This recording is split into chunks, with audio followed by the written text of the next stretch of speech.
Operation सिंदूर के बाद से नरेंद्र मोदी सरकार की मुश्किलें कम होने का नाम नहीं ले रही हैं। पहले पहलगाम हमले को लेकर गृह मंत्रालय की नाकामी पर सवाल उठे, फिर ऑपरेशन सिंदूर के दौरान विदेश मंत्री जयशंकर के बयान ने लोगों को हैरान कर दिया कि पहले से ही पाकिस्तान को हमले की जानकारी दे दी गई थी, लेकिन अब सेना के कर्नल तक सरकार को कटघरे में खड़े कर रहे हैं और गृह मंत्री अमित शाह से इस्तीफे की मांग कर रहे हैं।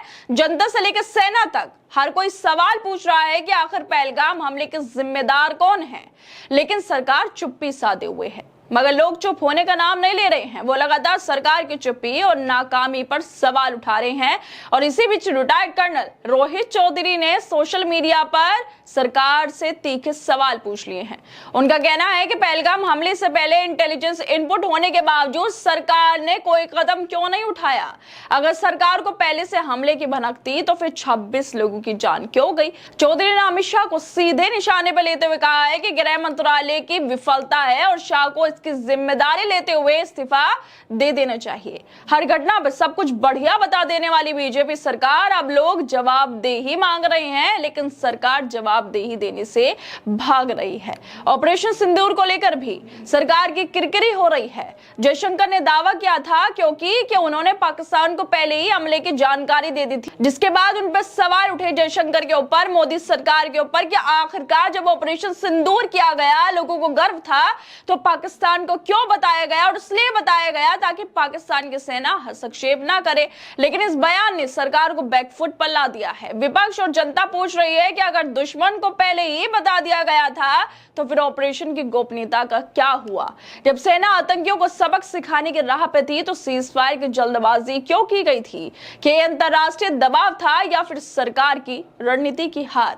पहलगाम हमले के एक महीने बाद भी आतंकी अभी तक पकड़े नहीं गए। कश्मीर में पर्यटन को बढ़ावा देने का दावा करने वाली सरकार आखिर इतनी बड़ी चूक कैसे कर सकती है? मगर बीजेपी की तरफ से कोई खंडन या जवाब नहीं दिया जा रहा। और इसी बीच अब रिटायर्ड कर्नल रोहित चौधरी की भी एक वीडियो सामने आ गई है जो उन्होंने अपने ट्विटर पर शेयर की है। उत्तराखंड के हल्द्वानी में रोहित चौधरी नरेंद्र मोदी की सरकार पर गंभीर सवाल उठाते हुए बोलते हैं कि अगर प्रधानमंत्री का दौरा रद्द कर सकते थे तो इसका मतलब इंटेलिजेंस इनपुट उनके पास थी और उन्होंने ग्राउंड के जो सोल्जर्स थे उन तक ये इंफॉर्मेशन पास नहीं की। इसका जिम्मेदार कौन है? Ministry of home Amit Shah, आप इसके डायरेक्ट जिम्मेदार हैं। लेफ्टिनेंट गवर्नर जम्मू कश्मीर का इस पूरी घटना के लिए जिम्मेदार है। जम्मू कश्मीर के डीजी पुलिस इसके जिम्मेदार है। सीआरपीएफ बीएसएफ इसकी जिम्मेदार थी, वो पूरी तरह से इसके लिए जिम्मेदार है।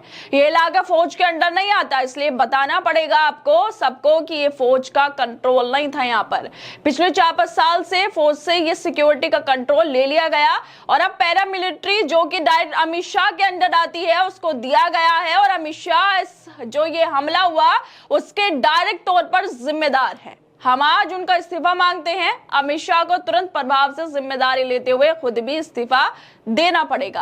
आपके डीजीपी, बीएसएफ, सीआरपीएफ, इंटेलिजेंस के चीफ को, रॉ को, आईबी को, एनटीआरओ को, जो महकमे इसके अंदर इन्वॉल्व हैं, सबका इस्तीफा हम मांगते हैं। फौज में कोई भी चीज हो जाती है तो कोर्ट मार्शल होता है, तो इसका कोर्ट मार्शल हुआ।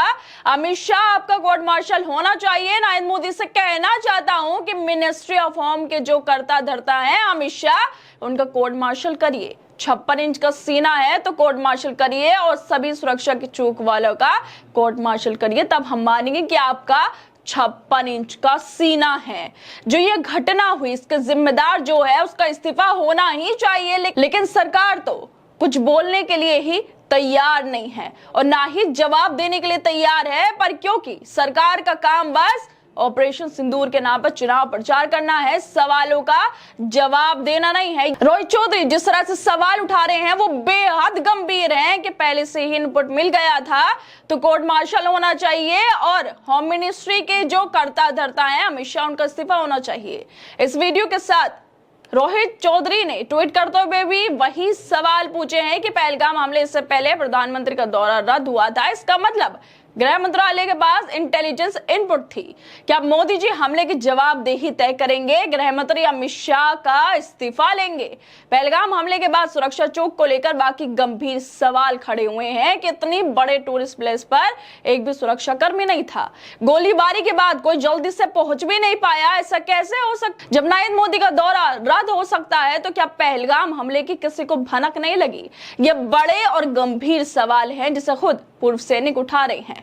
सवाल ये भी है कि आखिर कब तक ये सरकार जवाबदेही से भागती रहेगी और कब तक जनता और सेना के सवाल अनसुने रहेंगे। रॉय चौधरी लगातार सरकार पर सवाल उठाते ही रहते हैं, कभी सीजफायर को लेकर तो कभी पहलगाम हमले को लेकर लगातार वो ट्वीट करते रहते हैं। और फिर एक बार जिस तरह से उन्होंने कुछ दिन पहले ट्वीट किया था, क्योंकि सिंगापुर में शांग्री-ला डायलॉग के दौरान जो चीफ ऑफ डिफेंस स्टाफ हैं जनरल अनिल चौहान ने ब्लूमबर्ग टीवी को दिए इंटरव्यू में इस बात पर जोर दिया था कि जरूरी नहीं कि विमान गिराए गए, ये जरूरी बात है कि ऐसा क्यों हुआ था।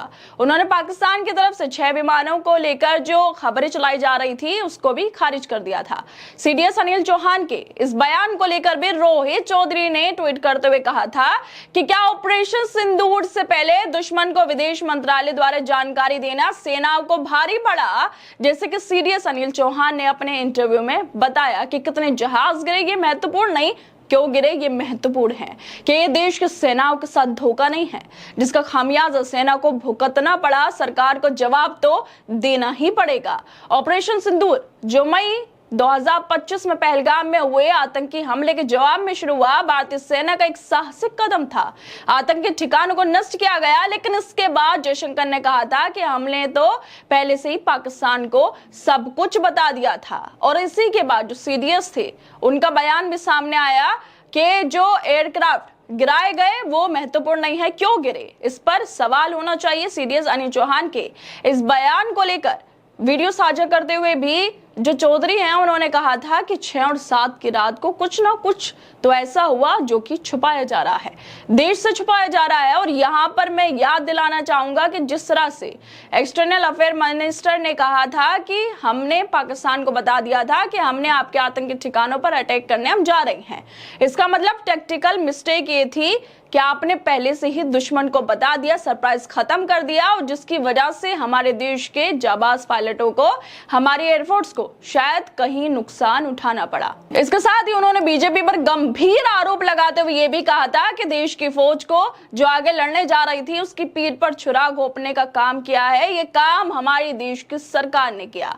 वो बीजेपी पर सेना के साथ धोखा करने का आरोप लगा रहे थे और अब फिर एक बार वो अमित शाह से इस्तीफा मांग रहे हैं और उन्होंने पहलगाम का भी उन्हें जिम्मेदार बता रहे हैं। हर दोस्तों, जिस तरह से जब सेना के पूर्व कर्नल हैं, विंग कमांडर हैं, वो सवाल उठा रहे हैं देश की जो राज करने वाली सरकार है उसके ऊपर, और सवाल उठने भी चाहिए क्योंकि सरकार है तो जवाबदेही बनती है, लेकिन इसके बावजूद भी बीजेपी की तरफ से कोई जवाब सामने नहीं आ रहा है, जो बेहद अफसोस की बात है। खैर, आपको क्या लगता है इस वीडियो को लेकर? हमें अपनी राय जरूर दें और बाकी तमाम खबरों को देखने के लिए जुड़े रहिए हमारे साथ।